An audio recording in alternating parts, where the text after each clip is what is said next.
The streets of New York were always buzzing, a symphony of honking cabs, hurried footsteps, and distant chatter.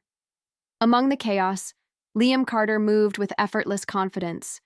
He was the kind of man who never had to wait for anything. Money, power, and charm had paved a smooth road beneath his feet. As the CEO of one of the country's leading tech firms, he was used to control. Everything in his world was precise, calculated, and, above all, predictable. That was until he met her. It happened on an afternoon when the city's heat pressed down like an invisible weight. Liam had just stepped out of his sleek black car, barely paying attention as he scrolled through emails on his phone.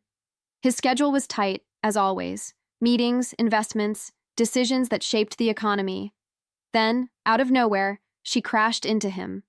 A blur of denim and messy blonde hair, she collided with his chest, knocking his phone straight out of his hands. The device clattered to the ground, and Liam barely had time to register what had happened before she gasped.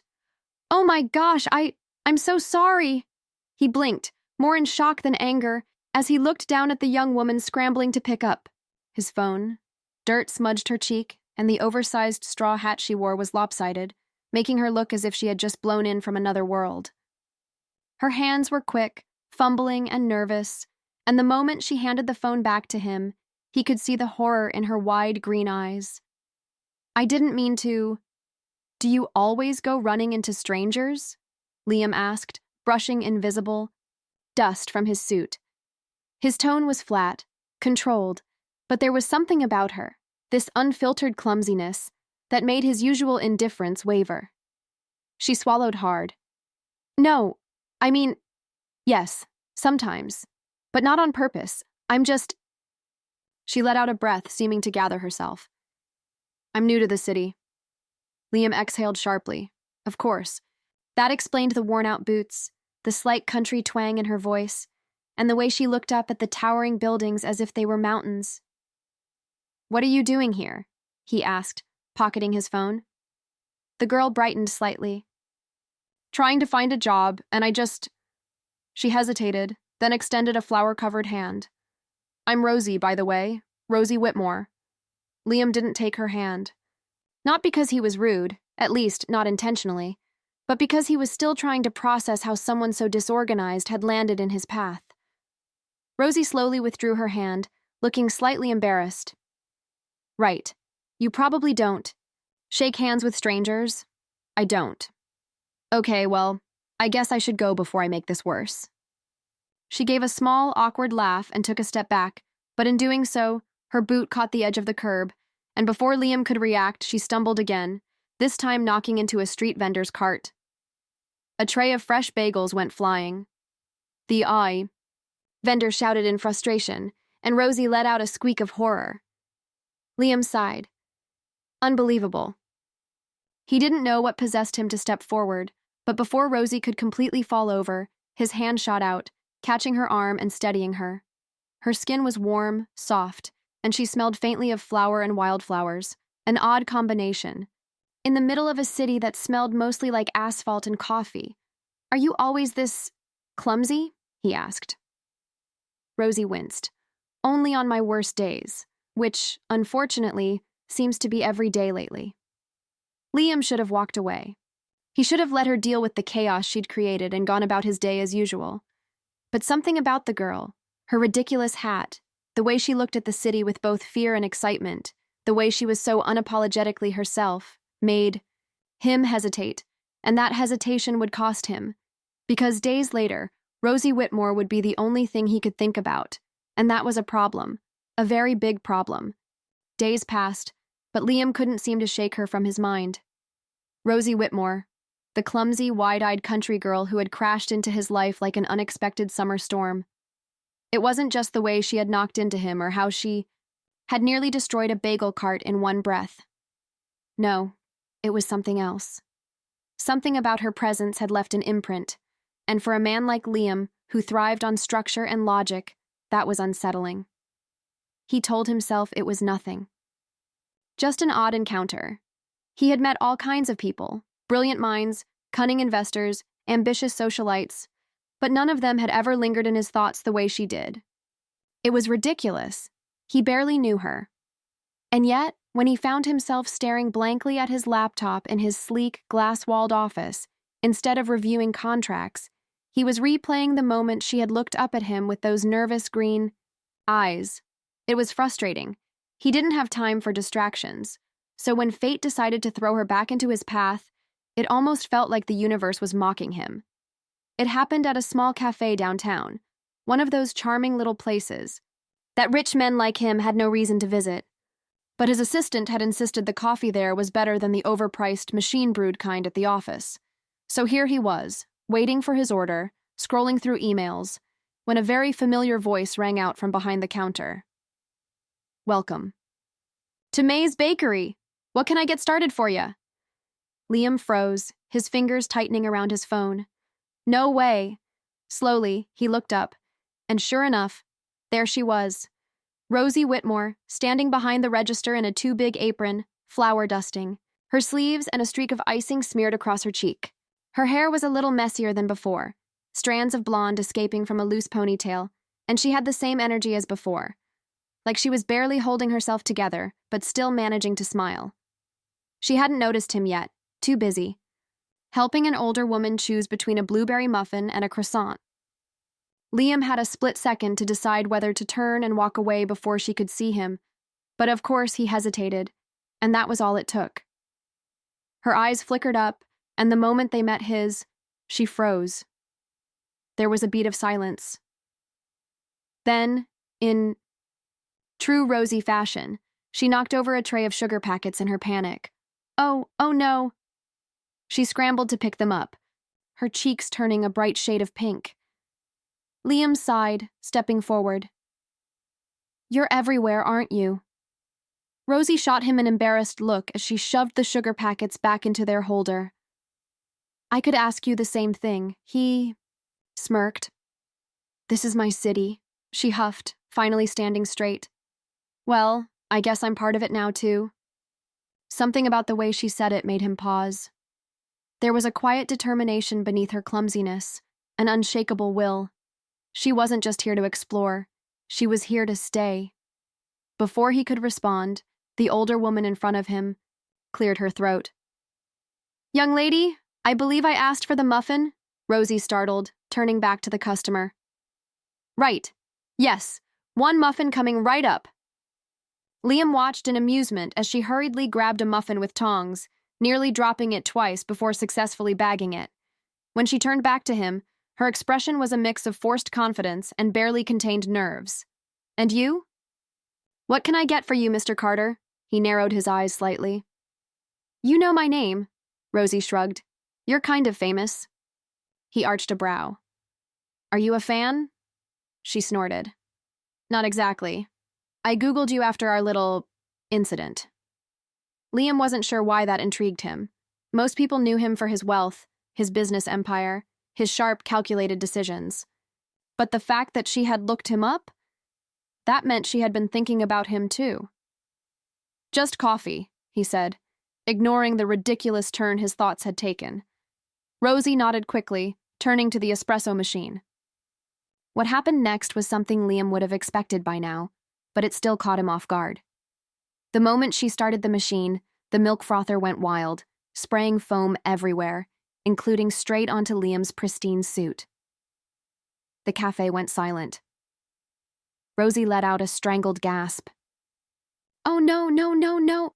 Liam looked down at the mess, then back up at her. She looked absolutely horrified. I don't even, how?" She grabbed a napkin and lunged forward, dabbing at his chest, but all she did was spread the foam around more. Liam caught her wrist, stilling her frantic movements. "Rosie." She froze. "Stop," she gulped. "Right, stopping." For a moment, they just stood there, the scent of coffee and vanilla thick between them, her hand still gripping the napkin, his fingers wrapped around her wrist. Her skin was warm, soft, and for some reason, he couldn't bring himself to let go. Then, someone coughed awkwardly, breaking the moment. Rosie yanked her hand back. "I'm so sorry," she blurted. This is not how I wanted our second meeting to go." Liam ran a hand down his tie, shaking his head. "Somehow, I doubt any meeting with you would go smoothly," she groaned, "You're probably right." And then, to his utter surprise, she laughed. It wasn't forced or nervous, just light, airy, and entirely unbothered. Like she had already accepted that disasters would follow her wherever she went. Liam found himself staring at her, something unfamiliar tugging at the edges of his mind. Who was this girl, and why did she make the perfectly structured world he had built feel like it was tilting off balance? He had no idea. But one thing was clear. Rosie Whitmore was not someone he could ignore, even if he wanted to. And deep down, Liam wasn't sure he did. Liam didn't see Rosie again for a few days. But that didn't stop her from occupying his thoughts. It was maddening. He had multi-million-dollar deals to negotiate, projects demanding his attention, and a reputation to uphold. And yet, between boardroom meetings and late-night strategy calls, his mind kept wandering back to the clumsy, stubborn girl who had somehow tangled herself into his perfectly controlled life. Maybe it was because she was so different from the people he surrounded himself with. She didn't care about his money, didn't try to impress him, and didn't hesitate to roll her eyes when he was being difficult. It was refreshing. Frustrating, but refreshing. So when he found himself outside May's bakery again one evening, he told himself it was just a coincidence. He wasn't looking for her. He just wanted coffee. That lie barely lasted 5 seconds. Through the cafe window, he spotted Rosie at a corner table, elbows propped up as she furiously scribbled in a worn-out notebook. Her face was scrunched up in concentration, lower lip tucked between her teeth. Liam had no idea what he was doing as he stepped inside. The cafe was quiet at this hour, only a few customers lingering over their drinks. Rosie didn't notice him at first, too lost in whatever she was writing. "You look like you're plotting something," he said, making her jump. Her head snapped up, eyes widening. "Liam?" She said his name like she wasn't sure he was real. He nodded toward him. Her notebook. "What are you writing?" She quickly slapped her hand over the pages. "Nothing." His brow lifted. "Nothing?" "Nothing important," she amended, then groaned. "Okay, fine. It's a list." Liam pulled out the chair across from her and sat down. "A list of what?" Rosie hesitated, fingers tapping against the notebook. Then, after a deep breath, she turned it around so he could see. The page was filled with messy handwriting, each line numbered. At the top, in bold letters, was the title, "Things I Want to Do Before I Give Up and Go Home." Liam frowned.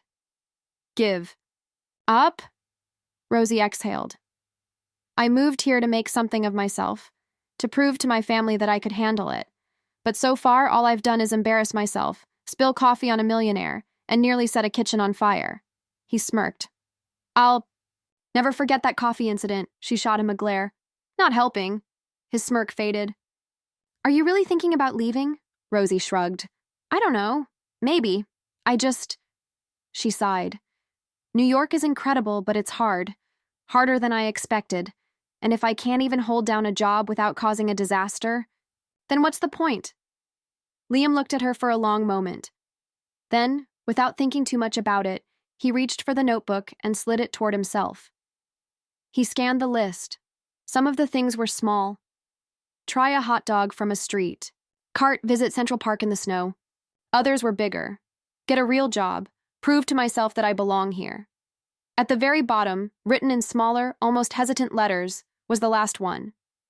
Take a crazy risk and not look back. Liam tapped his finger against it. What kind of crazy risk? Rosie bit her lip. I don't know yet. He leaned back in his chair. Maybe I can help. She narrowed her eyes.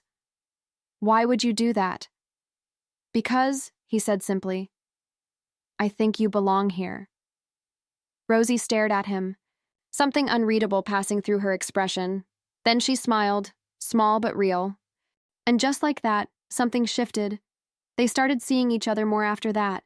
It wasn't planned, it just kept happening.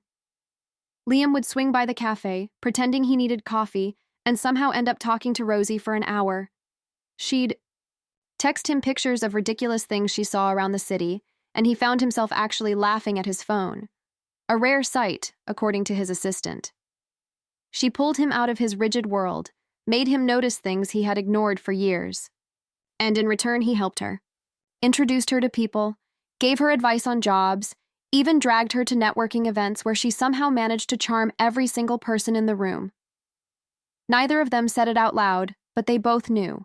Something was happening between them. Something neither of them had expected. Then came the night that changed everything. Rosie had gotten a real job, an internship at a publishing company, something she had been dreaming about.